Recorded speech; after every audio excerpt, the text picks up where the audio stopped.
En todo caso, vamos arrancando y ya se Dale, suma. dale, porque me marca 26, tengo 26 con vos, así que vamos largando. Dale. Bueno, buenos días para todos, chicos. Ustedes conocen este mecanismo de dar la clase teórica. Ya vienen desarrollando el tema 2.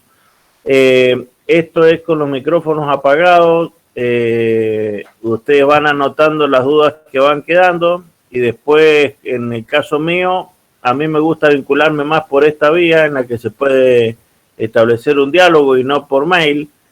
El profesor titular ha establecido que es por mail, pero en el caso mío hay falta y llega Paula Quiroga. ¿Cómo te va, Paula? Ustedes pueden establecer contacto conmigo por este mail, por esta vía o por otra, no hay problema. En el día de hoy vamos a hacer el desarrollo de la bolilla 3 del desarrollo académico del programa analítico vigente, que es la parte de obras de arte. Que está vinculada específicamente a las obras particulares en una obra de conducción a pelo libre. Antes que nada vamos a hablar un poquito de qué se trata esto. Samu Pino. Ya somos 28, Guillermo. ¿Está bien?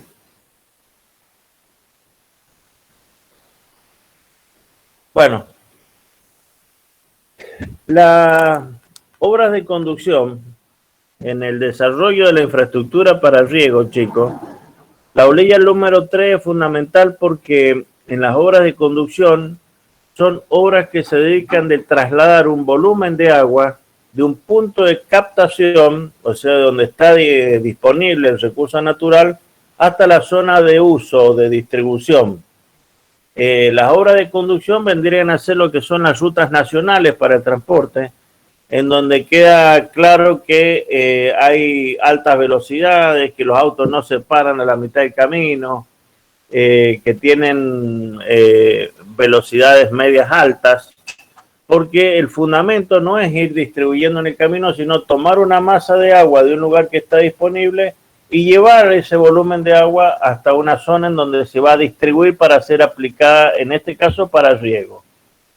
En el programa analítico, la unidad 3 tiene tres puntos, que son el 3A, que es salto amortiguador energético, se refiere a objetos, partes constructivas, diseño hidráulico y estructural y aspectos constructivos. Obras de cruce, que ya vamos a ver qué es lo que es eso, y obras de distribución y aforo, significa obras para generar entregas de agua y obras de medición. En algún momento, en primer año, yo les dije que nada en ingeniería que no se pueda medir con precisión se puede distribuir con justicia.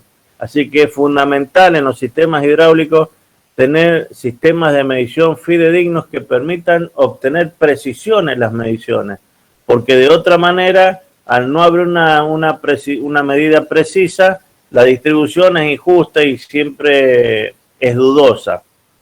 Entonces los efectos de obtener distribuciones justas, las mediciones son importantes. Los cuencos amortiguadores energéticos lo van a ver con el ingeniero Barchiesi, y en la parte de cruces van a ver un sifón, que es el que no vamos a ver esta mañana.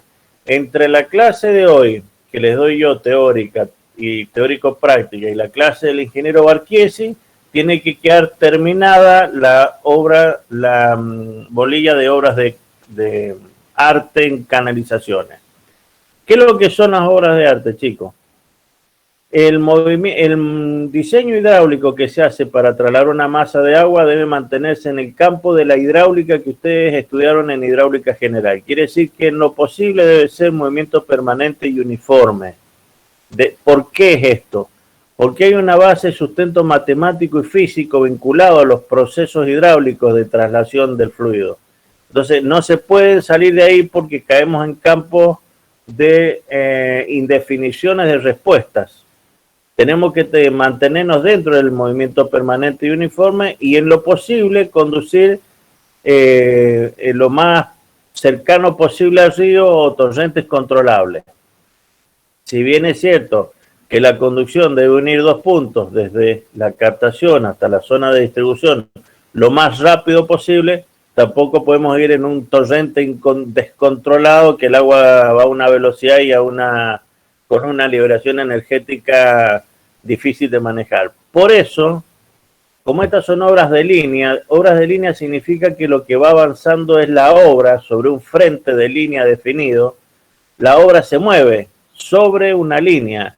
Cuando hacemos una casa, es una obra que está en un predio definido. En el caso de obras de línea, se va desplazando el frente de obra.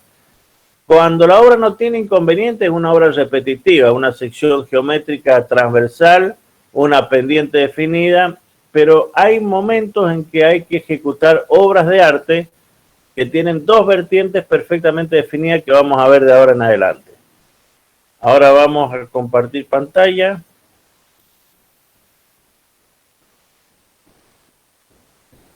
Ingeniero, una pregunta. A ver.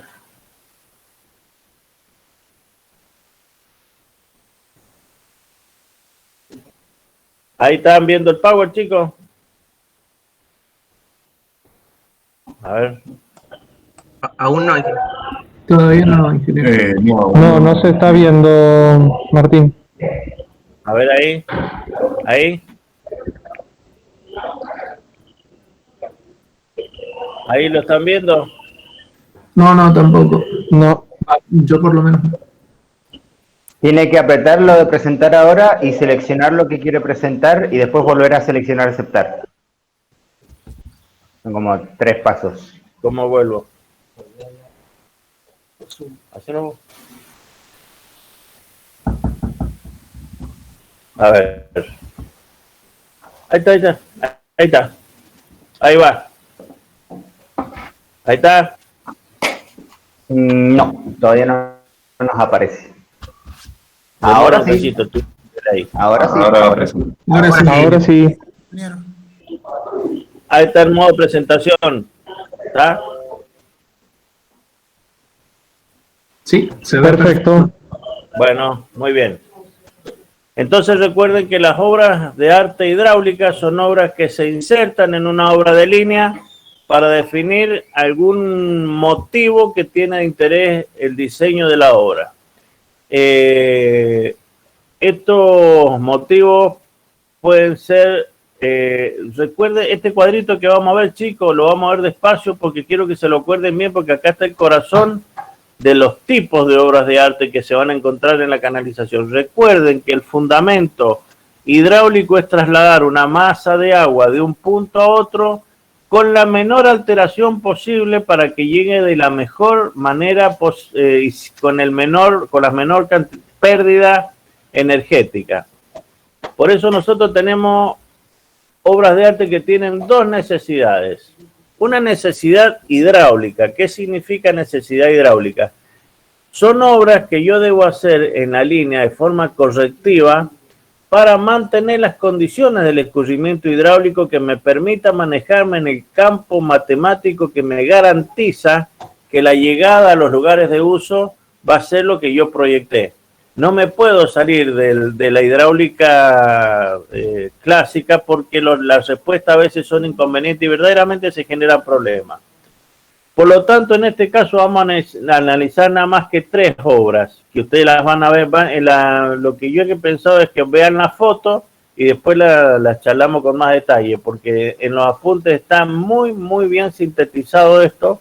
Les recomiendo los apuntes, porque está muy bien trabajado y son la última versión, está con todas las correcciones. La vamos a ver rápido en descripción, vamos a ver un par de fotos y después ustedes hacen las preguntas que creen convenientes. Las obras de transición, ¿por qué son necesarias? Porque casi todas las conducciones son trapeciales, pero las obras de arte son de sección rectangular. Por lo tanto, debe haber una obra de transición que es un movimiento en el desarrollo del avance progresivo de las obras que va generando una transición de trapecial a rectangular hasta que se produce la obra de arte y después de producido el efecto necesario, vuelve otra transición del rectangular a trapecial. Ya lo vamos a ver en una foto enseguida. Posteriormente están los saltos amortiguadores energéticos. Estos saltos, llamados cuenco amortiguador energético, son puntos en los cuales se concentra una disipación energética que yo he definido con un objeto determinado. Esto es en el caso en que tengo pendientes muy grandes y viene acumulándose mucha energía erosiva. Entonces, cada distancia determinada, yo los efectos de proteger al canal de la erosión de los escapes de arena que puede tener en cabecera la conducción, genero un detenimiento y una liberación energética en un lugar concentrado. Digamos que hidráulicamente es evitar una pérdida progresiva y permanente durante la canalización, concentrándola en una obra que me va a generar una gran disipación energética para volver a establecer condiciones de río aguas abajo. O sea, son concentradores de disipación energética. Serían como una resistencia en un circuito eléctrico, un punto en el cual hay un mecanismo hidráulico que libera energía y bloquea energía aguas abajo. Por lo tanto, los resaltos o los bloqueadores tienen que ser también hidráulicos. Y posteriormente están las obras de cruce. Los saltos amortiguadores, por supuesto, están para restablecer la condición de permanente y uniforme en las conducciones, o por lo menos restablecer los mecanismos manejables hidráulicamente. Las obras de cruce es cuando en un punto determinado del desarrollo lineal de la obra, yo me encuentro que topográficamente tengo a la misma altura una interferencia, que puede ser otro canal, puede ser un cauce aluvional, puede ser una ruta, puede ser un ferrocarril, algo que topográficamente yo debo salvarlo. Y hay dos maneras de salvarlo. O a presión atmosférica con puentes canales o con artilugios constructivos sobre las interferencias, o quien tiene que pasar por abajo es el canal, por lo tanto tengo que recurrir al sifón. Hoy van a ver sifones en la parte práctica, pero quiero que sepan que hay necesidades hidráulicas que me obligan a variar la sección transversal tipo de canal para mantener las condiciones de escurrimiento lo menos alteradas posible para llegar al lugar de distribución. Hay otras obras de arte que no tienen una necesidad del mantenimiento del campo matemático hidráulico del escurrimiento, sino que son los motivos por los cuales yo traslado el agua. Son necesidades operativas. Estas necesidades operativas son la interferencia que genera el agua en distintos puntos para poder medir con la intervención del hombre o de mecanismos automáticos y cambiar las condiciones del fluido o cambiar en algún punto la cantidad, o las condiciones o la cantidad. Siempre hemos dicho que para poder medir las pérdidas hidráulicas de conducción, lo que tenemos que hacer son mediciones o aforos progresivos para ver en dos secciones alejadas por una distancia proyectada en el diseño, cuál es el volumen, cuál es el caudal pasante por una sección determinada. Midiendo dos caudales en forma sucesiva y en progresiva descendente, voy a obtener cuánta es efectivamente la cantidad de agua que yo he perdido. ¿Cuál es el volumen de agua perdido? Porque la medición me va a dar exactamente en un punto determinado un caudal dentro de una curva con una obra específica que se llaman obras de aforo, que la van a ver también en la práctica y la van a ver con un poquito más de detalle, que son obras que permiten establecer en una sección determinada cuál es el caudal que está pasando en un momento determinado. Y si yo tengo una red de aforos estratégicamente dispuesta, voy a obtener cuál es la pérdida generalizada en toda la red de distribución de agua para riego. Fertilización. A veces, chicos, el agua que nosotros estamos derivando de una captación determinada, estamos conduciendo hacia una zona de riego, no tiene los nutrientes que nosotros estudiamos necesarios en hidrología para abastecer una zona de producción agrícola rentable. Por lo tanto, si no lo tiene el suelo, no lo lleva el agua y no lo va a poder diluir, dentro de la canalización de conducción, a veces se establecen puntos estratégicos en donde se le incorporan nutrientes al agua.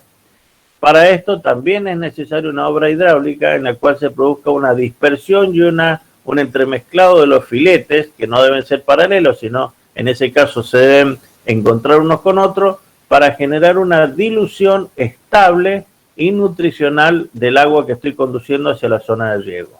Esto también se ocupa mucho y últimamente hay bombas automáticas que lo están haciendo, pero se usa durante muchos años los resaltos hidráulicos que ustedes han visto en hidráulica general. Y por último, la distribución. La función de llevar agua de un punto a otro es distribuirla para que la ocupen los regantes, por lo tanto van a ver que hay maneras de distribuir proporcionalmente el agua, que acá lo vamos a ver muy rápidamente, pero después en teoría lo van a poder ver con más detalle. Eso, ahora vamos a ver un par de fotos. Esto que están viendo acá es en construcción un salto amortiguador energético. Eso que están viendo es una rampa de bajada donde se está observando que la lisura de la rampa de bajada no tiene que ser tan extrema, porque esa rugosidad aumenta la pérdida de carga que yo necesito, comenzando el efecto de desgaste y de pérdida energética. La parte inferior es la parte de la longitud del cuenco y la parte alta es la parte en donde se produce el ataque o la curva de llamada. A la izquierda de la pantalla ahora están viendo una transición. Esta transición debió hacerse de compromiso, por eso tiene una longitud de transición corta. Pero pueden observar cómo aguas arriba viene una sección rectangular y fíjense el motivo por el cual viene rectangular, porque está saliendo de una curva. Y una curva, si bien no la vamos a ver ahora porque no tenemos tiempo, después la podemos ver, ahí están en el apunte descrita, la podemos ver en consulta. La curva también necesita hacerse como obra de arte porque el agua no puede salirse. Si viene con una inercia determinada de desplazamiento y es un fluido, si llega a una curva va a tener tendencia a salirse. Por lo tanto hay que compensar la revancha con el radio de la curva para que eso no ocurra. Pero eso se hace en sección rectangular. Cuando termina la influencia de esa obra de arte, vuelve a la conducción lineal, que es la conducción trapecial, que es donde nos conviene mucho más la conducción por el radio hidráulico que esto genera.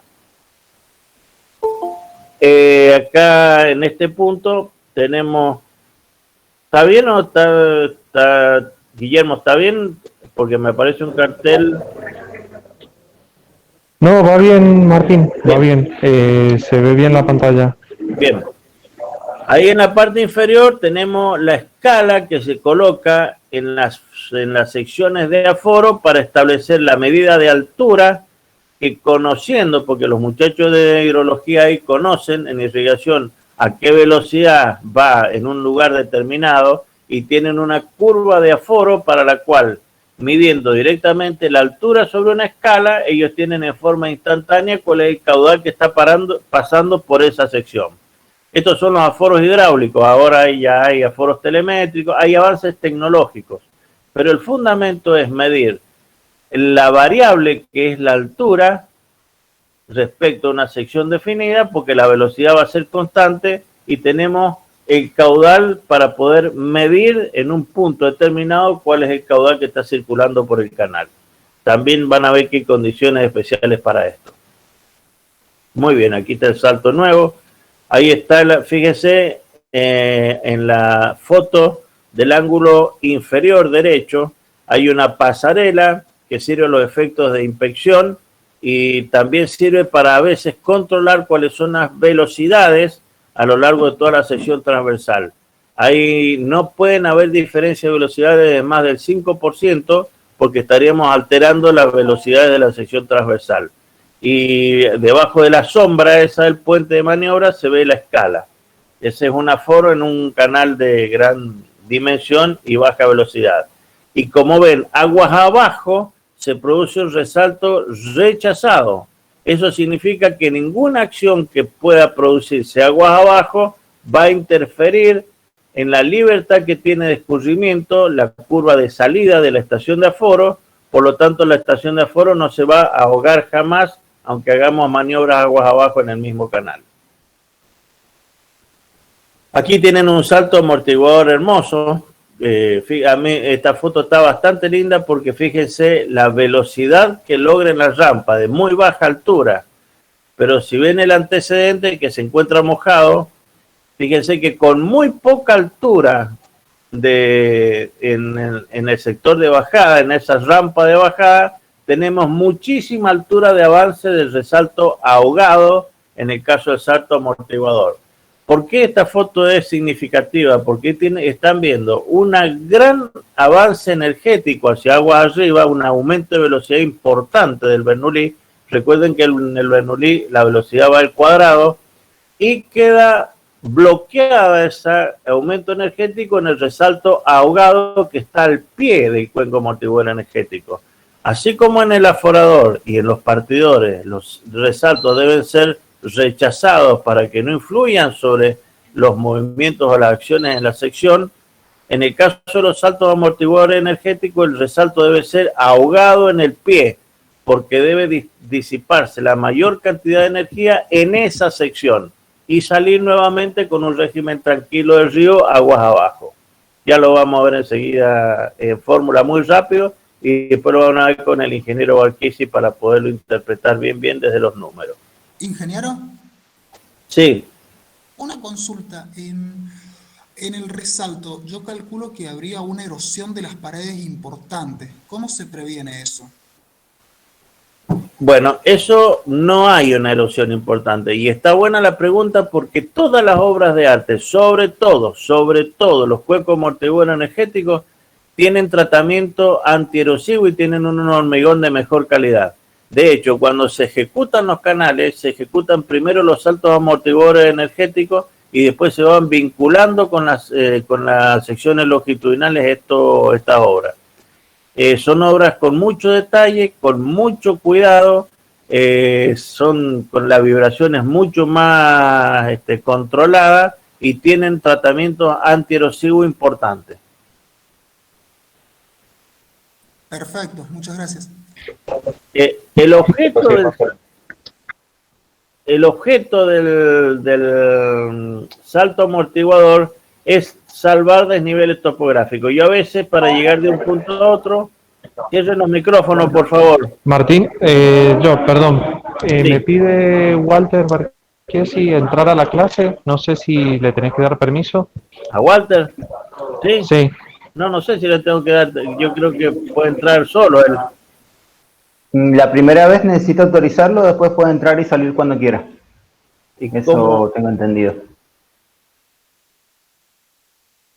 Y que mande la solicitud aquí al costado, yo lo pongo, pues, no hay problema. Bueno, el objeto es salvar desniveles topográficos. Como yo de la zona de captación hasta la zona de distribución a veces voy atravesando desniveles topográficos que tienen salto, cuando son muy grandes las pendientes, le meto un cuenco amortiguador energético como en la foto que vimos recién ahí. Hay razones topográficas o de pendientes máximas. Si voy a una pendiente muy elevada, se me va produciendo un aumento de velocidad progresivo que yo debo neutralizar en un punto determinado para no tener una erosión extendida, sino que yo rectifico la pendiente y concentro en puntos estratégicos del diseño los cuencos amortiguadores energéticos. Por lo tanto, tengo que disminuir la pendiente generalizada y concentrarla en el salto. En los canales no revestidos, la velocidad la debo tener siempre por debajo de la velocidad erosiva, si no se me va a socavar el canal. Por lo tanto, hay canales no revestidos que tienen cuenco amortiguador energético, sobre todo en el sur hay varios de estos. Walter, ¿ya estás? Perdón Martín, ahí te está solicitando Walter. A ver, me tengo que salir de acá e ir al Sunche. A ver. Escapo de acá. Me vuelvo al Zoom. ¿A dónde estoy en el Zoom? Acá. Acá. Acá. Vamos, Walter. Ahí estuvo. Ahí estuvo. Ahí entró. Listo. Gracias. Seguimos. A ver ahora.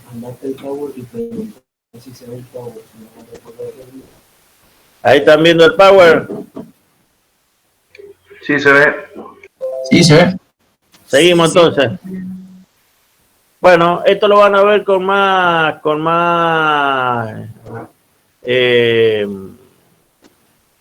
precisión esta tarde, ahora enseguida con Walter Marquesi.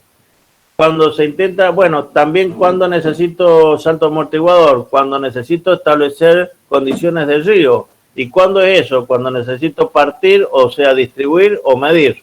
Entonces, casi siempre, aguas arriba de una partición o de un aforador, es necesario interponer un salto amortiguador energético que me genere condiciones de agua mucho más tranquilas, de menor velocidad, para producir las operaciones hidráulicas de medición. Por eso, ven, a veces se combinan necesidades hidráulicas para desarrollar operaciones de medición o de partición.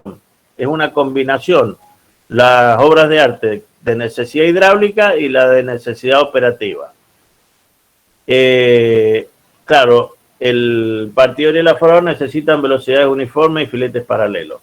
El comportamiento hidráulico lo van a ver esta tarde. El D2 es la altura conjugada de salida del resalto, que en el caso del cuenco amortiguador energético debe ser ahogado, por lo tanto siempre, esto es hipotético, nunca se da, esto es un punto en la matemática que no se da nunca.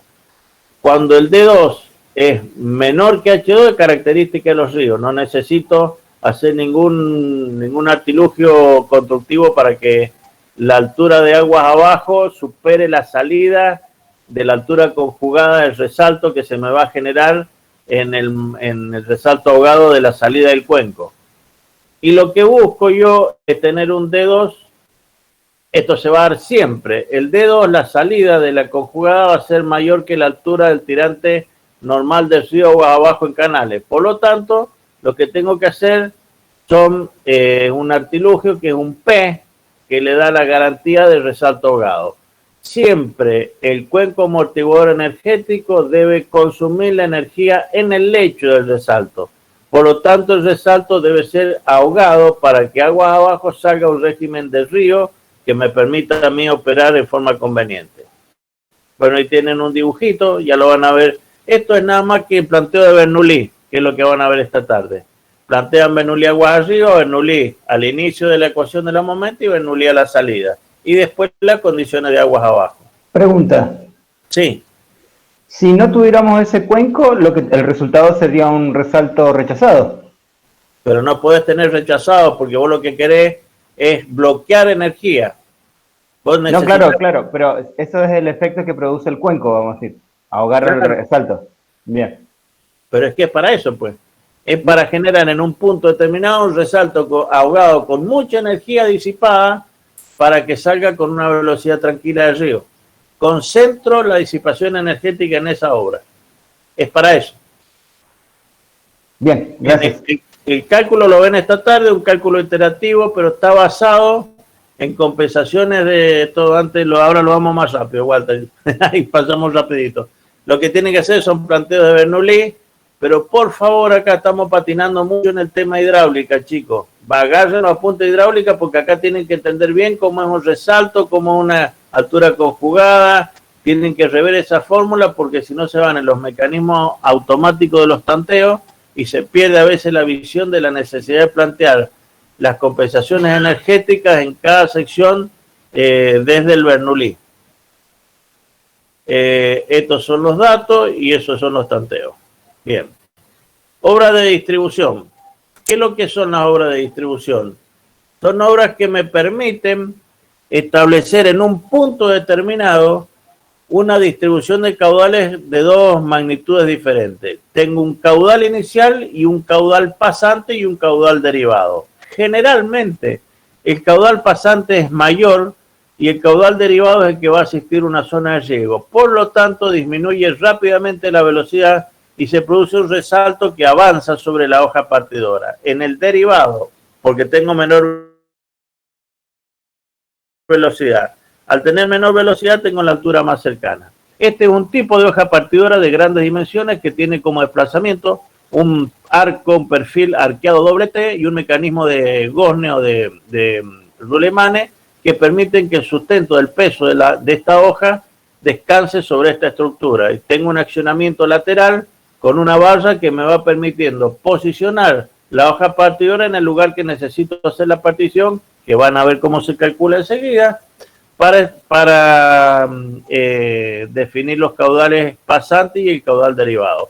Fíjense que es una hoja que tiene más de 2,80 metros, una hoja que tiene casi 3 metros y pivota alrededor de un eje vertical que está en el ángulo superior derecho de la fotografía, que trabaja como una bisagra, como una bisagra de una puerta.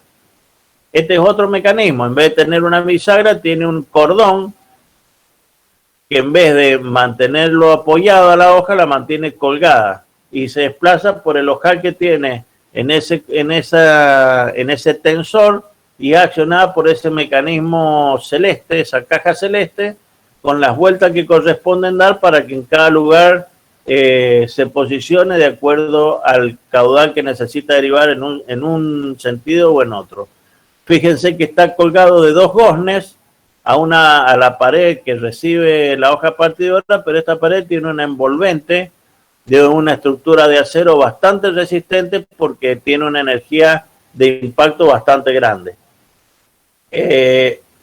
También un detalle a considerar del escalón en el cual se mueve, tiene una media luna, o sea, tiene un arco de círculo que le permite desplazarse manteniendo la hoja muy cercana al escalón de ataque a la partición, que está afectado antes por un escalón de subida, como se puede ver ahí fácilmente.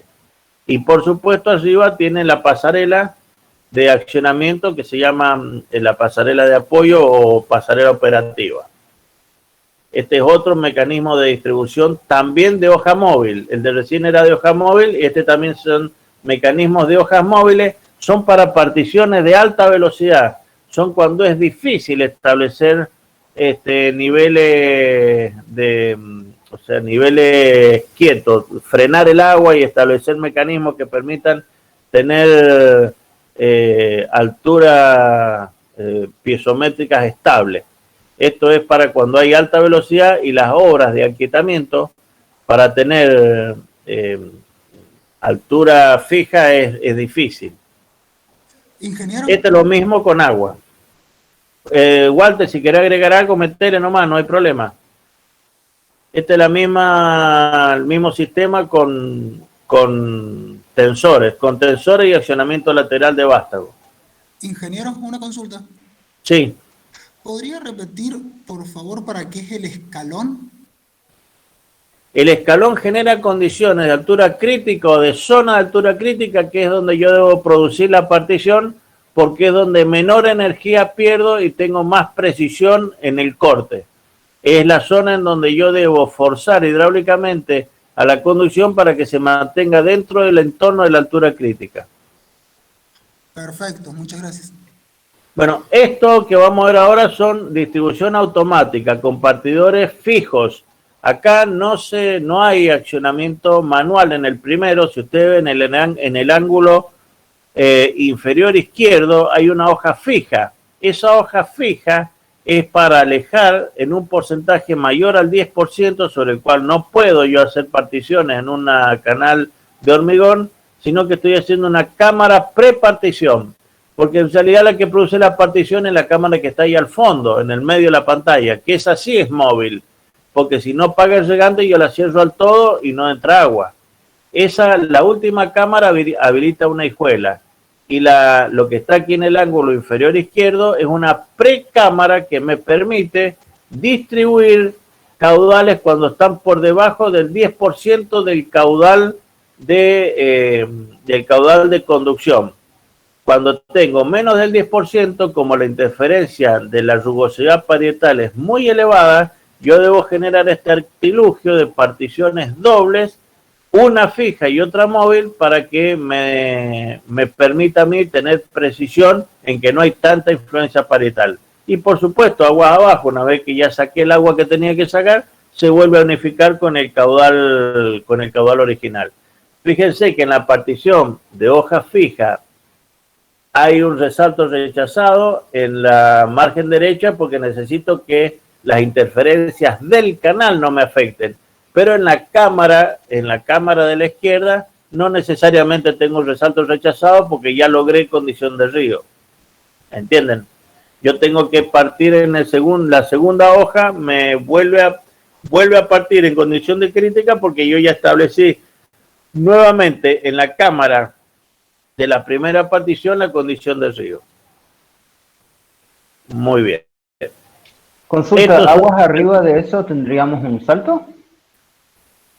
No, el resalto lo estás teniendo ahí, lo estás viendo ahí, el resalto rechazado.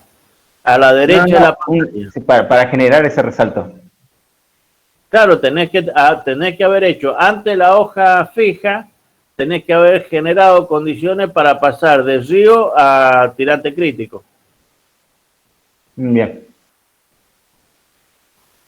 Ahí tienen una distribución de compuertas muy poco clásica para la hidráulica, pero lamentablemente utilizada.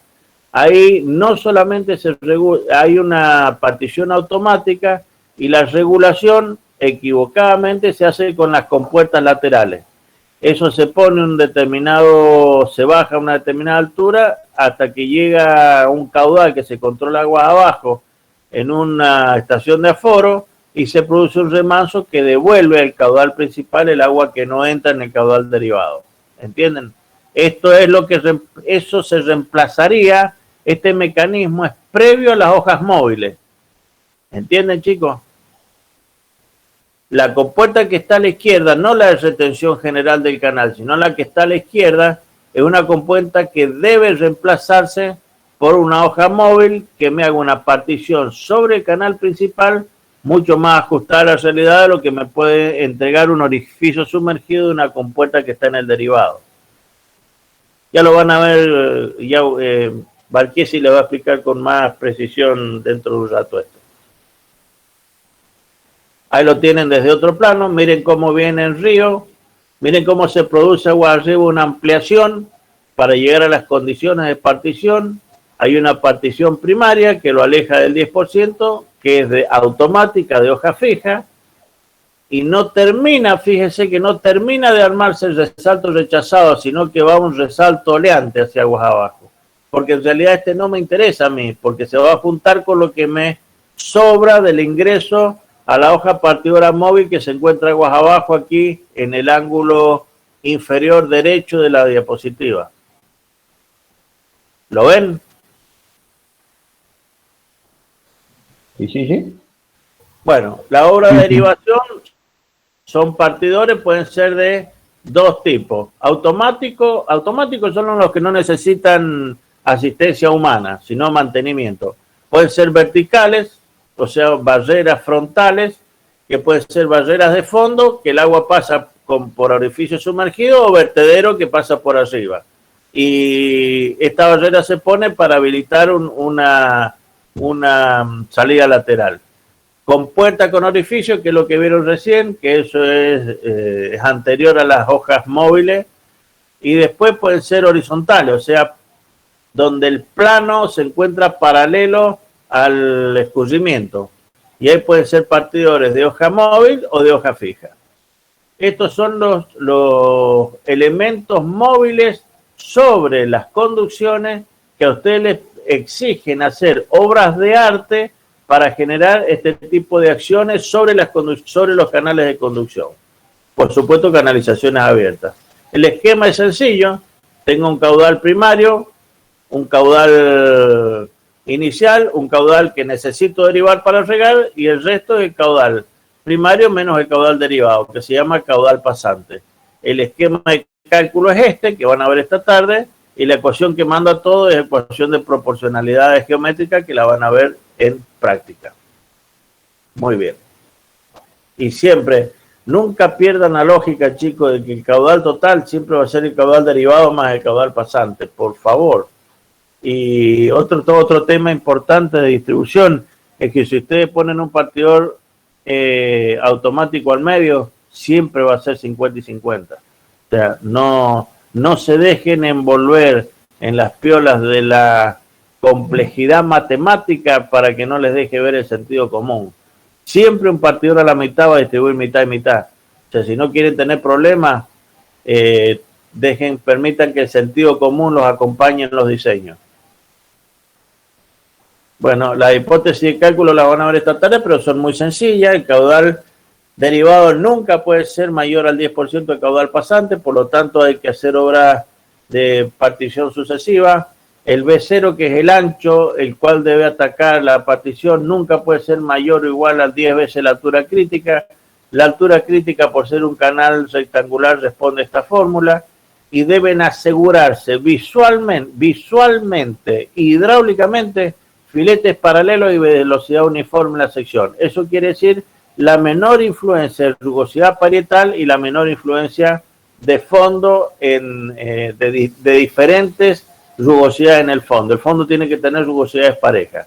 Y deben asegurar el resalto rechazado una vez que terminó la partición, a los efectos de evitar que acciones aguas abajo ahoguen la partición. Por ahí el titular y el jefe de trabajo práctico no en esto tenemos alguna, porque no hace falta el resalto rechazado. El concepto es que no haya influencia en las acciones de agua abajo. Hidráulicamente lo garantiza un resalto rechazado, pero si el resalto es ondulado o sale con torrente, también es una manera de asegurar de que lo que pase agua abajo no va a ahogar la acción de la partición. En orificio vertedero es más o menos lo mismo. El resalto debe ser rechazado aguas abajo para que no influya sobre la acción de aguas arriba. Ahora vamos a ver las obras de cruce. Las obras de cruce dijimos que son esas obras en que topográficamente se encuentra el escurrimiento que viene desarrollándose hidráulicamente en una conducción para el desarrollo de una zona de riego con alguna interferencia que puede ser vehicular, peatonal, ferroviaria. Siempre el agua tiene que buscar la manera de mantener las condiciones en las que venía agua arriba. ¿Cuál es el criterio de diseño de las obras de cruce, chicos? Las obras de cruce son una ortopedia que se pone en un canal generando un transitorio por un tiempo determinado de un cambio de escurrimiento hasta restablecer las condiciones en las que venía la canalización agua arriba. O sea, deben generar mediante una obra una gambeta, digamos, una interferencia que está a la misma altura para que una vez terminada esta interferencia retome la conducción, las características agua arriba que tenía. Por lo tanto, debo generar a veces obras que están a presión atmosférica y otras veces obras que se encuentran a compresión de agua y que las maneja más la hidráulica de la hidrostática que la de la hidrodinámica, porque los sifones se mueven a muy baja velocidad y con cargas de agua que van a ver esta tarde en el práctico, por lo tanto ahora no lo vamos a ver. Vamos a ver solo las obras de cruce que se encuentran sometidas a presión atmosférica. Hay otro cuadrito, las consideraciones de diseño. Nunca deben, bajo ningún aspecto, deben resentir la condición primante de mantener el régimen permanente. No pueden haber obras de cruce que funcionen a pulso o que corten el flujo permanente de agua. Debe diseñarse el flujo permanente porque lo que estamos haciendo es garantizar que aguas abajo de esta obra de arte también se mantengan las condiciones de permanencia y uniformidad del escurrimiento. Debemos diseñar este tipo de obra con la menor pérdida energética posible. O sea, debemos siempre, en los cálculos hidráulicos, el motor que desplaza el volumen de agua es la gravedad. Por lo tanto, debo generar condiciones favorables para mantener la menor pérdida posible, sobre todo cuando estoy infiriendo con alguna obra de arte sobre la condición de escurrimiento de la obra de línea, que es un canal a cielo abierto para irrigación. Esto de la menor frecuencia de tareas complementarias, esto es indispensable, sobre todo acá en Argentina, que hacemos las obras, inauguramos, aplauso, medalla, besos, se van los políticos y no va nadie durante años a las obras.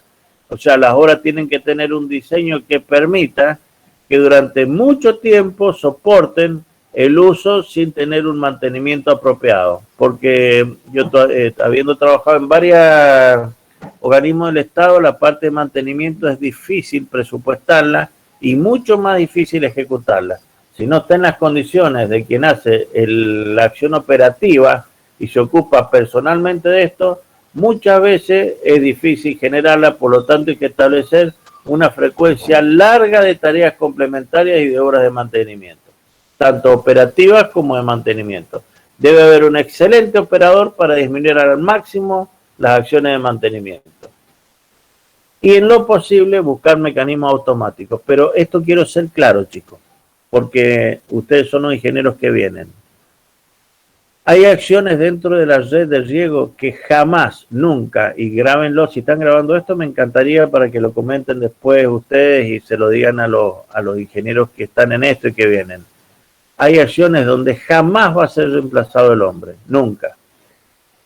Cuando se opera un dique, las condiciones de ajuste del abastecimiento de la dotación a los canales, un dique de derivación, las condiciones de ajuste de abastecimiento a los canales de conducción dependen exclusivamente de la experiencia y de la muñeca que tenga el diquero, porque si se equivoca y le mete arena, nos pela un canal en una noche, y si se queda dormido y el canal se desborda, genera socavaciones que a veces son irreversibles y hay que volver a construir zonas importantes de construcción. Y en las operaciones, a veces el tomero, en la parte de distribución, cuando va y acciona los movimientos necesarios para la distribución, mira en el estado en el que están las compuertas, donde se han afanado un candado, en donde el bulete no agujero, donde han sacado el contrapeso de la compuerta. Es necesario, no se puede automatizar absolutamente todo. La automatización debe estar de la mano del control estricto del operador idóneo, porque la automatización sola, sin controles, no soluciona nada y en muchos casos complejiza las cosas. Cruces. Acá vamos a tener dos tipos de cruces. Los aéreos, los cruces que pasan por arriba del canal en el que yo vengo desarrollando o debo atravesar un socavón con la conducción que estoy desarrollando. Por eso aparece el puente canal, que es generar en el canal una pérdida de sustento de confinamiento lateral del suelo que me venía envolviendo y debe volar como puente sobre alguna interferencia, canal o río permanente o impermanente que se encuentra en la parte inferior. Puente vial. Los puentes viales se refieren a los puentes de acceso o salida de las propiedades productivas. Son un puente particular que está muy bien explicado ahí en el apunte. El Guillermo ha hecho muy lindos dibujos. Cuando deben ser incluidos en el proyecto es sencillo porque se hacen dos transiciones y un marco cerrado. El problema es cuando empiezan a hacer puentes donde no han sido tenidos en cuenta en el proyecto y hay que hacerlos de acuerdo como indican las normas preexistentes en el Departamento General de Irrigación, porque si se apoyan una chapa en un canal trapecial para que pase un camión cargado con uva, lo más fácil es que rompan el canal y ha pasado muchísimas veces. Por lo tanto, el puente vial de salida de la producción de las zonas rurales debe ser concebido en el momento del diseño del canal y si no deben ajustarse y declararlo en el momento que decidan hacerlo.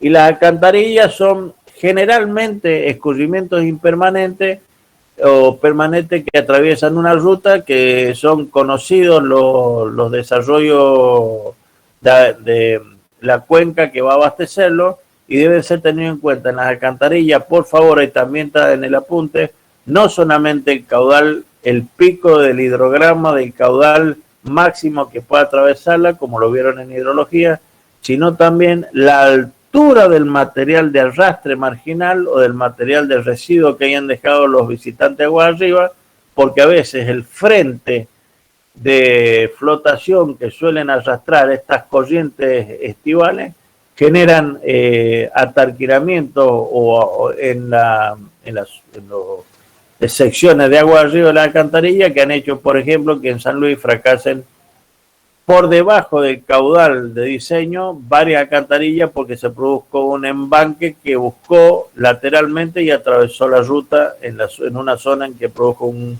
colapso vial. Hay que tener mucho cuidado con el cálculo de las alcantarillas, que no es solamente hidráulico, sino también de material de arrastre y del tipo y del volumen. Y los subterráneos, que son de dos tipos. Uno que van a ver ahora cómo se calcula, que es el sifón, con todas sus pérdidas y con todo como académicamente después lo tienen que rendir. Y el otro, que es el paso inferior. El paso inferior es una obra importantísima, porque es a la que debe recurrirse cuando debo superar generalmente una obra superior, debo enterrarme con el canal, debo pasar por debajo, pero vengo a una velocidad muy alta. Por lo tanto, la obra, para detenerla y tener velocidad cero en la cámara de carga del sifón, es una obra muy cara. Por lo tanto, lo que hago es hacer el orden contrario. Acelero el escurrimiento buscando que el B cuadrado sobre 2G del Bernoulli sea lo mayor posible. Se genera dentro del tubo que vincula las dos secciones, la cámara de entrada y la cámara de salida, una pérdida descontrolada. Una parte será un resalto que genera turbulencia y mucha pérdida de carga, por esos caños generalmente son metálicos. El que yo conozco es de acero en el turnillo superior.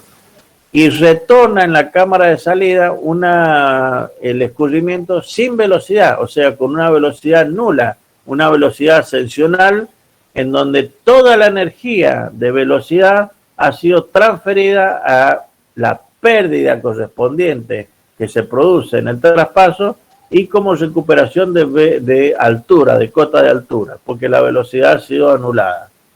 Entonces sirve en zonas de riego para volver a tomar dominio sobre la altura del agua para tener mayor posibilidad de tener altura incorporada a los lugares en donde se quiere dotar de riego. O sea, ganan altura de posicionamiento para incorporar más hectáreas al riego.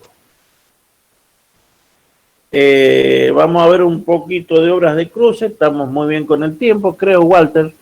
Esta es una obra de cruce que es un canal aluvional que cruza el canal San Martín. Esto generó muchísimas discusiones en su momento, porque el problema de esto es que el cauce aluvional al cual cruzaba el canal San Martín está absolutamente cubierto de material erosivo marginalmente y puede reaccionar con mucho caudal o con un caudal muy bajo. Por lo tanto, hay que adaptar la obra de cruce a distintas posibilidades de secciones transversales que ocupe 1, 2 o 3, aparte que le das rigidez estructural, estás permitiendo que no se concentre en uno solo de las cruces, perdón, que se puede tapar. Tenés 3 alternativas que coinciden con el ancho del puente vial que se ha trazado en la ruta. A los efectos de que si un tronco tapa uno de los cruces, quedan los otros 2 abiertos y una máquina lo puede manejar desde afuera. Siempre que haya dudas respecto al embanque que se produce o por material de arrastre o por material de erosionado marginalmente, tienen que tener alternativas para que una máquina de arriba pueda habilitar por lo menos 1 o 2 o ir limpiando lo que se va embancando en el cruce. Esto es lo que le queremos mostrar. El canal de acceso no tiene el ancho de las 3 cruces, pero los 3 cruces le van dando una alternativa de ataque de cruces sobre el canal para que justamente no se me vaya a romper la obra de cruce. Esta obra es una obra que hace que el canal San Martín pase en sifón por acá abajo, porque el cauce aluvional es aleatorio en su escurrimiento e imprevisible en su desarrollo. Y el material de arrastre depende del ancho que genere la intensidad de la escorrentía de la tormenta a la que ha sido sometido el escurrimiento. Estas son obras de cruce de cauces aluvionales sobre canales que nosotros tenemos regulado el escurrimiento. Y este es un puente canal, este es el puente canal del marginal del Atuel sobre el río Atuel, en donde se ve claramente un abocinamiento de ingreso, una cámara de detención y un abocinamiento que conduce el agua a una altura definida para una sección determinada, mínima, para que no haya un movimiento laminar. Bueno, en este caso ha terminado, fíjense la altura hasta donde está mojado, ha terminado el turno de cruce, y arriba lo que ustedes ven son tensores que de alguna manera están evitando la carga lateral, la presión sobre las paredes laterales. Y también es cierto que se pusieron para evitar que haya un cruce de un lado al otro de los chicos con las motos y los autos y la tontera que a veces tenemos los seres humanos. Pero actúan como tensores para retener los planos de las vigas que se han construido para la sección transversal. Fíjense, importante, hay una cámara de disminución de sección para tener una altura mínima de cruce. Este puente tiene una parte activa, que no significa que sea la única, porque lo más importante de la obra in situ fue el establecimiento de las fundaciones de las columnas, que están todas fundadas para una simulación de un gran caudal que generaría un arrastre de la sección casi completa de la sección del río Atuel. Fíjense que los apoyos sobre los capiteles son de materiales prefabricados que hacen los laterales del canal. Y arriba se ven lo que yo les mostraba, las barretas esas que actúan como tensoras. Ahí se ve de más cerca, los capiteles fueron montados en obra, el trabajo óptico de nivelación fue terrible desde ahí para poder hacer el montaje de las vigas prefabricadas laterales. Y las vigas prefabricadas laterales del lado interno acá afuera tienen un talón a 45 para que el agua escurra, pero del lado interno tienen uno como la parte de arriba a 90 grados. ¿Por qué motivo? Porque sustentan estos tableros que van pegados uno con otro y han sido montados a los efectos de uno pegado al lado del otro, los efectos de que la obra pueda llevar a desarrollarse prefabricadamente y efectivamente, aún teniendo agua clara, ha tenido un muy buen funcionamiento en el tiempo, lo que no evita que cada tanto deban registrarse algunos mantenimientos de alguna junta en las cuales se produce alguna pérdida. Lo bueno de esta obra es que, bueno, esta parte ha sido ejecutada in situ y todo el resto ha sido material montado desde el exterior con un sistema prefabricado de hormigón bastante controlado y con un hormigón mucho más de mejor control y mejor performance cuando es ejecutado prefabricado que en obra, sobre todo cuando son obras de tan grandes dimensiones. Esta es una vista de un helicóptero, acá está el marginal, acá tengo el puente canal que cruza el río Atuel y acá sigue el canal en la misma dirección que el río Atuel, pero fíjense que acá se habilita un canal que va a muy baja velocidad a esta zona de distribución del riego. Este es un canal donde el agua que circula es absolutamente clara, por lo tanto la evidencia de pérdidas se ve a muy corto plazo. El orden de presentaciones que puede darse es el puente canal puede ser canal río, que el canal pase por arriba y el río pase por abajo. Bien, el río puede ser permanente como el Atuel o impermanente, como el que rompió el de la Ruta 40, el puente vial, ¿no es cierto? Hay que tener cuidado con el análisis de los hidrogramas y para eso tienen que revolver otra vez el tema de índices de infiltración, coeficientes de correntía, puntos de control, porque tienen que tener clarito cuando van a atravesar con un canal una obra en donde tienen dificultades de precisión en el escurrimiento inferior, para que no eviten hacer columnas en el centro de los cauces. Por favor, dejen los tercios medios más o menos liberados y traten de o que vuelen los canales sobre las barrancas o que tengan la menor interferencia de columnas dentro del cauce en el cual no conocen cuál va a ser el escurrimiento, porque eso es generalmente tiene problemas de tipo erosivo. Ahí en la consulta, en el canal UCO, Irrigación tiene un puente canal muy bueno hecho que vuela completamente, fue fabricado afuera y vuela completamente sobre un cauce que no se conoce el comportamiento y es bastante esporádico en su acción. Los puentes canales tienen que tener un vertedero lateral porque cualquier acción indebida no puede caer sobre la zona a atravesar. Debe tener un vertedero lateral que limite el caudal de cruce, no solo por motivos mecánicos, sino también por motivos erosivos. Siempre tienen que tener cuidado cuando un canal atraviesa un río. Tienen que ver bien las condiciones hidrológicas de escurrimiento del río.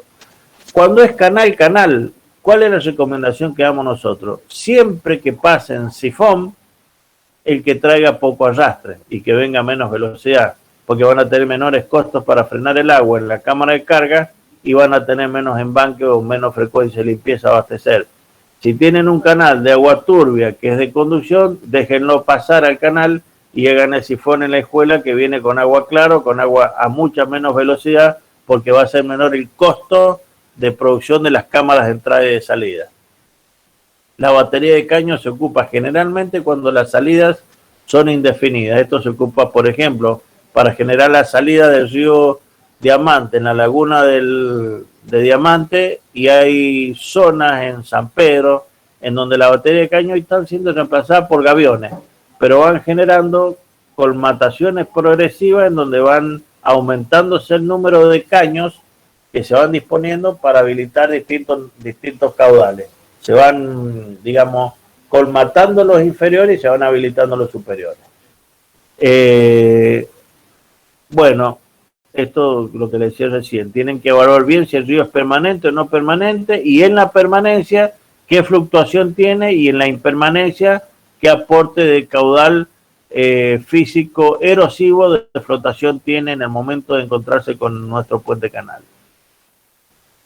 El canal, si es principal o secundario, bueno, eso, cuando tenemos que manejar nuestros canales es más fácil el diseño, porque las dos variables las manejamos nosotros. El problema es cuando pasa una ruta, o como pasó en la ruta 7, la ruta Chile, que por motivos de diseño tuvo que bajarse 5 metros un canal San Martín que tenía 70 años ejecutado, y ahí se hizo un sifón de alta velocidad que más o menos funciona bien, pero hubo que ponerle unas tapas porque la cámara de carga que debería haberse hecho es grandísima, pero hidráulicamente funciona, y la verdad es que a los ingenieros lo que más nos importa es eso, que las cosas funcionen.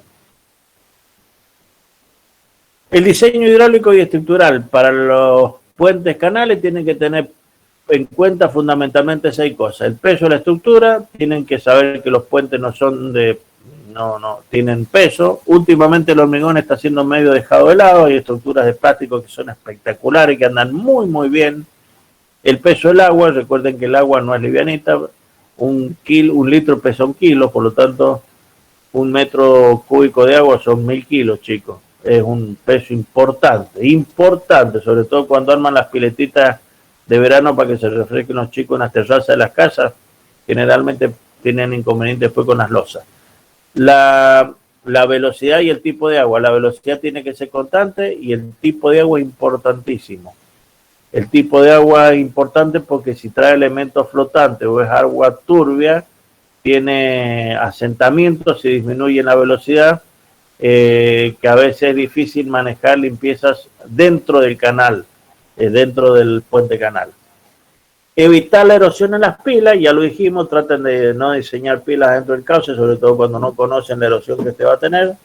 Los estribos tienen que ser suficientemente resistentes para permitir que el abocinamiento o la constricción que genere en un punto determinado, el estrechamiento que genere, sea resistido erosivamente. Si tienen que disminuir la luz, es bueno hacerlo con estribos que se aguanten la erosión del canal o del arroyo aluvional que están trabajando. Y las estructuras de conducción. Hay estructuras de conducción prefabricadas que andan muy bien, que andan muy, muy bien. Y para la condición operativa, insisto en menor frecuencia de mantenimiento y búsqueda de mecanismos automáticos que no desplacen al personal idóneo de esta actividad. Los aspectos constructivos tienen que tener en cuenta que en las zonas en donde están las obras de arte, el tipo de hormigón debe ser un hormigón mucho más controlado, sobre todo como preguntaron más adelante, en la zona en donde hay alta erosión, tiene que tener un hormigón muy, muy resistente a la erosión. Las consideraciones de armado generalmente se llaman obras de arte porque todo el tema de encofrado que lleva asociado a este tipo de obra de arte, a veces realmente los encofradores que se dedican a esto son artesanos, de ahí viene la palabra, son obras que hacían los artesanos, por eso son obras de arte. No son obras de línea, son obras que cada una tiene su particularidad, su detalle, su necesario detalle a tener en cuenta, que en hidráulica los detalles son fundamentales y son los que evitan los problemas. Están haciendo unos cuencos y unos elementos prefabricados, hay que ver para ese lado. Hay cosas muy lindas que están hechas ahora, están en el mercado. Miren con muy buenos ojos los elementos plásticos, porque los elementos plásticos se pueden controlar mucho mejor en fábrica y si llegan defectuosos directamente desde la obra lo mandan de vuelta. Pueden manejarse con mucha más exigencia en la calidad de la rugosidad. La segmentación prefabricada anda muy bien, muy muy bien. Hace poquito hemos visto un canal prefabricado que anda excelente, excelente. Se pueden hacer fuera de época corta, con mucho más control, el montaje es mucho más fácil.